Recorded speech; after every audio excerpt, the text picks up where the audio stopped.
वीरेंद्र जी, एक बात मेरी ध्यान रखना, जो बताओ सच बताना। ये ना हो कि मैं यहाँ से वीडियो बना के चला जाऊं और किसी भी फार्मर का नुकसान हो जाए। अभी इसका प्लांट अगर कोई फार्मर लगाना चाहे तो कौन से महीने में लगाए, कैसे लगाए, कहाँ से खरीदे, सारी जानकारी दे दूं। आपके पिछले साल कितना प्रोडक्शन? इस खेत के आसपास पूरा का पूरा एरिया वीरान दिखता है, ऐसे लगता है कि वहां पे कोई दाना भी नहीं उग सकता। और ये खेत जो है, इसमें ये पौधे बड़े हरे भरे हैं और बहुत अच्छे से लहरा रहे हैं। और भाई साहब से अगर बात करनी है तो इनका कॉन्टैक्ट नंबर मैं आपको इस वीडियो में स्क्रीन पे दे देता हूं।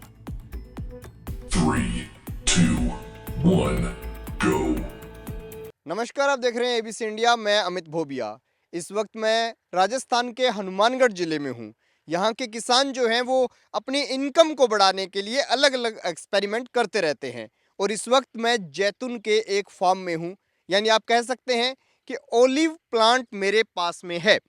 और ये काफ़ी बड़ा फार्म है। यहाँ पर 8 बीघा, लगभग 2.5 हेक्टेयर के अंदर, 2 हेक्टेयर के अंदर ना, 2 हेक्टेयर के अंदर एक प्लांट का पूरा फार्म लगा हुआ है ओलिव का। तो ओलिव की अलग अलग वैरायटी यहाँ पर लगी हुई है। काफ़ी बड़ा फार्म है, काफ़ी पुराना है। और मेरे साथ हैं वीरेंद्र सहारण। और वीरेंद्र सहारण हमें बताएंगे कि इन्होंने इस फार्म को छोटे से देखा है और बड़े होते देखा है, कितनी इनकम है, क्या है, कैसे प्रोडक्शन होता है। वीरेंद्र जी, एक बात मेरी ध्यान रखना, जो बताओ सच बताना। ये ना हो कि मैं यहाँ से वीडियो बना के चला जाऊं और किसी भी फार्मर का नुकसान हो जाए। ठीक है जी? ठीक है। तो आप सबसे पहले इस फार्म की जो शुरुआत की थी आपने, तब से थोड़ा मुझे बता दीजिए, कब शुरुआत की और ओलिव के पौधे जो हैं कैसे लगते हैं। और उसके बाद हम इसकी इनकम पे और मार्केट पे जाएंगे, क्योंकि मार्केटिंग सबसे इंपॉर्टेंट पार्ट है। बिल्कुल। हाँ, तो बताओ कि ये कैसे आपने लगाया, स्टार्टिंग में कितना बड़ा पौधा आया था और कहाँ से लिया था, कितने रुपए में आया था? ये लगभग 2012 में लाए थे जी हम। ठीक है। और 2-2.5 फीट का पौधा मिला था। ठीक है। बस्सी गवर्नमेंट का प्लांट है वहाँ से। बस्सी से लिया था आपने? से। और सब्सिडी पे मिलता है ये हमसे। उस टाइम 1 हेक्टेयर के 8,000 रुपये लिए थे। ठीक है। अभी ये पौधा फ्री में मिलता है। गवर्नमेंट प्रॉपर फ्री में देती है? फ्री में देती है बिल्कुल। ये 2007 में पहली बार इजराइल से इंपोर्ट होकर इनकी सैंपलिंग हुई, इंडिया के अंदर थार डेजर्ट के अंदर हुई थी। और 2012-13 के अंदर ये बांटने शुरू हो गए थे ना? 11-12 में, ऐसा 11-12 में लगभग बांटने शुरू कर दिए थे। ये पौधा जो है ये लगभग 2012 का लगा हुआ है। हाँ जी। पहली बार आपने इसके ऊपर फ्रूट कब देखा? लगभग 2017 या 18 में। ठीक है। पानी की कितनी जरूरत रहती है इसको? पानी की अगर अपने पानी कम देंगे तो ये जलेगा नहीं, मुरझाएगा नहीं, पर ये बढ़ेगा भी नहीं। पानी जितना ज़्यादा देंगे ये उतना ही हेल्दी बनेगा, बड़ा होता जाएगा।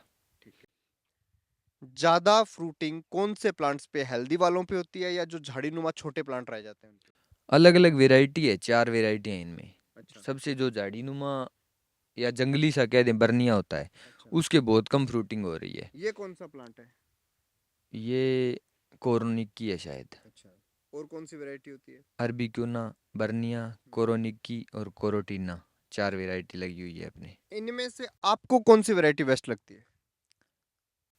अगर फ्रूट लगे कल को, उस हिसाब से बर्निया सबसे बढ़िया रहेगी, क्योंकि उसके फ्रूट काफ़ी बड़े होते हैं, पर लगते कम है उसके। अरबी क्यों ना के काफ़ी लगते हैं फ्रूट अभी आज की तारीख में। ठीक है। अभी इसका प्लांट अगर कोई फार्मर लगाना चाहे तो कौन से महीने में लगाए, कैसे लगाए, कहाँ से खरीदे, सारी जानकारी दे दो। कौन से महीने में? तो आप जुलाई में बारिश के टाइम में लगा सकते हो, ठीक है। या इधर फरवरी में ठीक है।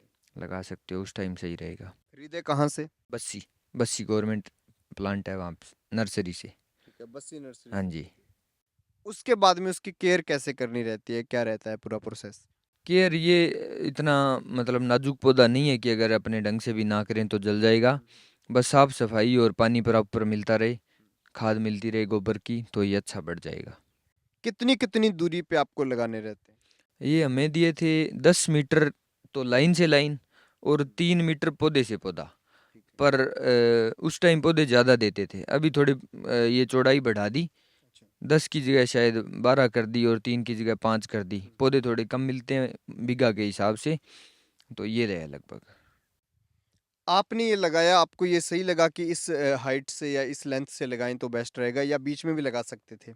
ये तो जैसे उन्होंने बताया आपने ने तो वैसे ही लगाया था। बीच में प्रोडक्शन भी ले रहे हो, अभी गेहूं लगा रखी है आपने, हाँ जी। तो ये भी होती रहती है? होती रहती है बिल्कुल, गेहूँ होती रहती है, जौ और मूंग की बिजाई कर लेते हैं। अच्छा, शुरुआत में तो प्रॉपर होती रहती होगी। हाँ, 4 साल तक तो पूरी होती है, लगभग 1 फीट लाइन के सीध में बस जगह बचती है। ये जब बड़े हो जाते हैं 5-6 साल के, उस टाइम थोड़ी जगह ज़्यादा छोड़नी पड़ती है। पहली बार प्लांट आपने प्लांट के ऊपर जो फल है वो 6-7 साल बाद देखा, हाँ जी। कितना प्रोडक्शन एक प्लांट पे हो जाता है? एक प्लांट का इस पे कोई मतलब सटीक नहीं है भाई, सब पे लगे ही लगे। अच्छा। जैसे ये 15 पौधों की लाइन है, इसमें 2 शुरुआत के पौधों पे एक भी फ्रूट नहीं लगा हुआ होगा। ठीक है। उसके बिल्कुल पास वाले ही 2 पौधों पे हो सकता है हर पौधे पे 15-15 किलो लग जाए, उससे अगले पे फिर नहीं होगा। ऐसा है इसमें कुछ। मतलब जुए जैसी कहानी है। जुए जैसी कहानी है, अगर सही तरीके से लगेगा इस पे तो 20 से 25 किलो फल एक पौधे पे लग जाएगा। ठीक है। आपके पिछले साल कितना प्रोडक्शन हुआ? पिछले साल हमारे हुआ है 1 क्विंटल के लगभग। पूरे खेत में 1 क्विंटल? पूरे खेत में 1 क्विंटल। तो ये तो बहुत कम है। बहुत कम है जी। और उससे पिछले साल? पिछले साल था 17-18 क्विंटल लगभग। ये तो एकदम जुआ हो गया ना, एक साल 1 क्विंटल लग रहा है, एक साल 18-19 क्विंटल लग रहा है। बिल्कुल जुआ ही है जी ये, इसमें कोई फिक्स नहीं है भाई, आएगा ही आएगा। ठीक है।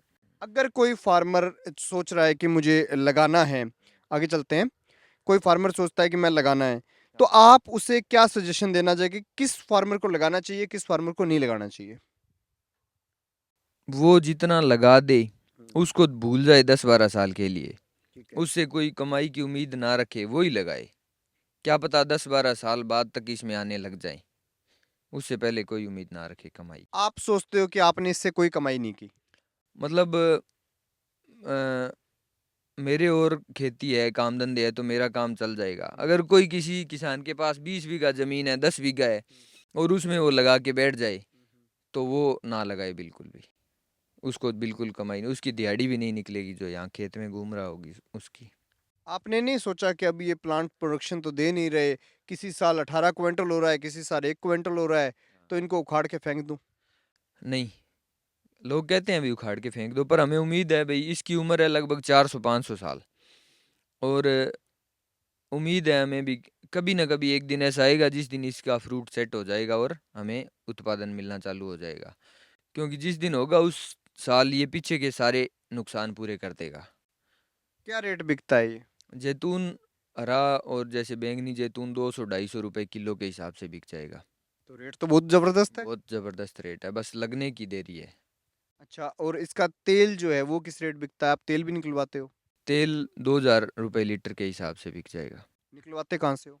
लूणकरण में सरकारी रिफाइनरी लगाई हुई है गवर्नमेंट की, वहाँ से फ्री में तेल निकल जाता है। अच्छा, फ्री में निकाल के लाओ, खुद बेच लो? हाँ जी, अगर वहीं बेच के आना है तो वो भी 700-800 रुपए के हिसाब से रख लेते हैं। वहाँ कई खरीदार भी आए हुए होते हैं, वो 1000-1200 के हिसाब से रख लेते हैं। खुद यहाँ पे ला के बेचना हो तो खुद की पैकेजिंग करके 2000 रुपए लीटर के हिसाब से आप बेचो चाहे। आपने 2000 बेच के देखा? बिल्कुल, मैंने बेच के देखा हुआ है। और शुरुआत में आपने बेचा था तब क्या रेट बेचा था? शुरुआत में तो पता नहीं था, उस टाइम 1000 रुपए लीटर के हिसाब से ही बेच दिया था। अच्छा, फिर हाँ, रेट का पता कैसे चला? फिर ऑनलाइन देखा, इधर उधर कोई फ़ोन आए लोगों के भाई, मैंने कहा नहीं है तेल, तो बोले 2 लीटर है तो हम 1500 दे देंगे, हम 2000 दे देंगे। ऐसे करके रेट का पता चला। 1 क्विंटल में लोग बोलते हैं कि 15 लीटर निकल जाता है तेल, 20 लीटर निकल जाता है, आप क्या बताते हो कितना निकलता है? 8 से 10% के बीच में मैक्सिमम निकल रहा है अभी तो, इससे आठ ज़्यादा नहीं निकल रहा। 8 लीटर या 10 लीटर तेल हाँ निकलेगा? जी। ठीक है। तेल का रेट हो गया 2000, तो लगभग ये मान लो कि अगर सीड हमारा बिक जाए 250 रुपये, तो भी अच्छी कमाई है, 25,000 का हो गया। बिल्कुल। और तेल अगर निकाल के बेचना है तो मान लो मार्केट बहुत ज़्यादा अच्छी हुई तो 2500 बेच सकते हो, वरना 2000 रुपये बिकेगा तो 18,000 का हो गया। हाँ, बिक भी सकता है 2500 में भी, कोई है नहीं दो राय, अगर ब्रांड बना के ढंग से उस हिसाब से काम करें तो। हम्म। कहाँ से बायर, कहाँ कहाँ के आपको मिले कि खरीदने वाले कौन कौन मिले लोग? बाहर गुजरात के भी हैं, हम्म। महाराष्ट्र के भी हैं, और कुछ लोकल में भी चला जाता है, कोई अचार बनाते हैं, कोई मेडिसिन बनाते हैं। अच्छा, काफ़ी जगह से। सीधा तोड़ के खा सकते हैं इसको? नहीं, सीधा तोड़ के नहीं खा सकते। अच्छा। एक आप बता रहे थे कि इसकी चाय बनती है। वो कैसे बनती है? चाय बनती है पत्तियों को तोड़ के, इनको सुखा के और क्रश करके आप सीधी पानी में गर्म करके पी सकते हो, बॉईल करके, ग्रीन टी की तरह। और ये ग्रीन टी से ज़्यादा हेल्दी होती है। कई कंपनियां बेच भी रही है इनको, खुद के प्लांट लगा रखे हैं, तो वो काफ़ी ग्रीन टी से ज़्यादा उसमें फ़ायदा है पीने में। आपने कभी ट्राई किया या आपके परिवार में कोई ऐसा जिसने ट्राई किया हो, आपको लगता हो कि उसके अच्छे रिजल्ट मिले हैं? हमारे घर में तो हम 3 साल से लगभग पी रहे हैं उसके। तो पिताजी को शुगर थी, वो तो बिल्कुल सही हो गई। तो और कोई ये मतलब सादी दवाइयाँ लेते थे शुगर कंट्रोल करने की, सही होने की तो कोई दवाई आई नहीं। तो हमें पक्का भरोसा है भाई इसी से ही सही हुई है, बिल्कुल जी। मतलब मैं आपकी बातों से ये समझा हूँ कि अगर किसी भी व्यक्ति को शौक के तौर पर या बहुत लंबा विजन लेके कि वो 12-13 साल अपनी ज़मीन को भूल सकता है, हाँ, वो आदमी तो इसको लगाए। लगाए, सामान्य फार्मर जो है वो इसे ना लगाए। बिल्कुल। घर पे खुद के खाने के लिए या खुद की चाय पत्ती का इंतज़ाम करने के लिए, खुद की शुगर ठीक करने के लिए एक आधा पौधा एक आधा लगाए, पौधा लगा ले, बढ़िया वो है। ठीक है। बिल्कुल बढ़िया है, वैसे पवित्र पौधा है ये, ईसाई इनको बहुत मानते हैं। मुस्लिम कम्युनिटी भी इसकी लकड़ी की दातुन वगैरह करते हैं। तो उस हिसाब से अगर कमर्शियल बेचना चाहें तो कुछ चीज़ें बन के भी बिक जाती है इसकी लकड़ी की। अच्छा। जैसे कोई ब्रश बना के बेच रहे, कोई दातुन, कोई चम्मच वगैरह, ऑनलाइन खूब बिक रहे हैं इनका सामान। हाँ जी। वो तो प्रोडक्शन की होगी, फार्मर उतना गहरा नहीं कर उतना नहीं पाता है। जा पाता, उतना गहरा नहीं जा पाता। अच्छा, और कोई फार्मर्स के लिए आप ऐसे इन्फॉर्मेशन, इसका एक शेड्यूल बता दीजिए थोड़ा सा कि आपने जुलाई में जैसे पौधा लगाया, हाँ जी। 4-5 साल 6 साल बाद उसके ऊपर फल आएगा, हाँ तो जी। फल आएगा उससे पहले की कंडीशन क्या होगी? कौन से मौसम में फ्लावर कैसे? अप्रैल महीने में इसके लगभग फूल लगेंगे और मई के बीच में से वो फल बनना चालू हो जाते हैं। ठीक है। और अगस्त लास्ट में या सितंबर के शुरुआत में वो पकने चालू हो जाते हैं। तो उस टाइम जो पर्पल हो जाते हैं कुछ जल्दी, उनको तोड़ के पहले बेच लो। जैसे जैसे बैंगनी होते जाते हैं उनको तोड़ते रहो और तेल निकलवाते रहो। जो पर्पल होता जाएगा वो बिकता रहेगा। हाँ जी। अच्छा कुछ लोग आपने। हरा भी लेते हैं, हाँ। कुछ लोग हरा फल भी ले लेते हैं, जो अचार डालने वाले हैं। हम्म। कई लोग वो हरा फल भी मंगवा लेते आपने बताया कि कोई कैंसर की दवाई के लिए आपसे मंगवाता था, वो कहानी क्या थी वो भी बता दो। हैं। वो कोई गुजरात के हैं लेडी, उन्होंने रिसर्च कर रहे हैं वो भी। और उन्होंने 4-5 तरह के मंगवाए थे फल, अलग अलग स्टेज के लगते ही। फिर थोड़ा बड़ा हो गया, उसके बाद जब ये बैंगनी हो गया उस हिसाब से। तो उनका ट्रायल चल रहा है अभी, वो कह रहे हैं बढ़िया रिजल्ट है इसमें कैंसर की दवाई में भी। उन्होंने आपसे क्या रेट लिए फल? उनको हमने डिस्काउंट में ही दे दिए थे, 150 रुपये किलो के हिसाब से ही दे दिए थे। हाँ जी। तो कुल मिला के बात ये है कि जो भी फार्मर इन्हें अपने घर पे लगाना चाहता है वो लगा सकता है।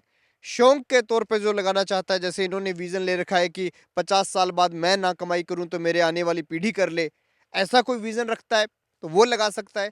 वरना ओलिव की जो खेती है वो वही लोग करें जिन लोगों के पास ज़मीन बहुत ज़्यादा है और जिनको ज़मीन के तरफ मुड़ के देखना ही नहीं होता, इनकम के सोर्स कोई और भी है उनके पास।